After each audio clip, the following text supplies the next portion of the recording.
Pada kesempatan kali ini aku akan menjelaskan mengenai visible awal, yaitu untuk mencari biaya terendah dengan metode barat laut. Nah, sebenarnya ada metode lain seperti biaya terendah dan Vogel. Namun karena keterbatasan waktu, aku akan menjelaskan metode pertama dulu, yaitu metode barat laut. Nah, seperti namanya, metode barat laut berarti dimulainya dari sini. Nah, di sini itu kita harus isi berapa sih? Nah, kita harus lihat ke samping, baris pertama itu harus nanti jumlahnya 350, nggak boleh lebih. Kemudian kolom pertama itu harus jumlahnya 500, gak boleh lebih. Baris kedua harus 480, kemudian kolom kedua harus 200, kemudian baris ketiga itu harus 170, kemudian kolom ketiga harus 300. Nah, kita lihat di sininya nih, kita mau isi yang di sini kan. Nah, kita lihat di sini dan juga sini, ada 350 dan juga 500.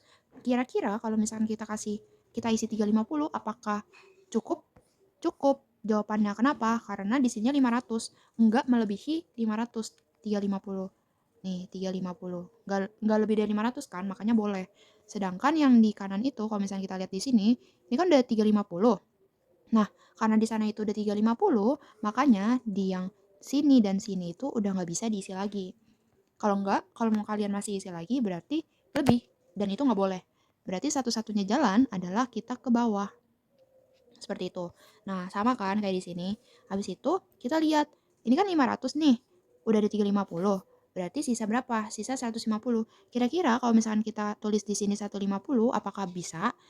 Jawabannya adalah bisa. Kenapa? Karena di sini kalau kamu lihat itu kan 480. Itu 150 itu enggak lebih dari 480. Kemudian karena dia ke bawah itu udah nggak bisa dong kan udah 500. Berarti kita ke samping. Nah, ke samping butuh berapa sih? Yang di sini tuh butuhnya 200. Sedangkan di sininya butuh 480 kurang 150. Berarti hasilnya adalah 330. Berarti kalau misalkan ini isi 200 itu masih bisa karena nggak lebih. Berarti di sini udah nggak bisa. Karena kalau misalkan diisi lagi di sana akan over lebih dari 200. Kemudian kita isi lagi sampingnya. Tadi kan udah 330, kita kurangin lagi 200. Berarti sisa 130. Nah, di sini berarti tulis 130. Nah, yang ini, baris yang ini, kalau misalnya kalian tambahin, itu hasilnya akan 480. 150 tambah 200 tambah 130 itu adalah 480. Hasilnya benar ya, 480 sesuai sama yang diminta. Oke, next karena ini ke samping udah nggak ada lagi, berarti kita ke bawah.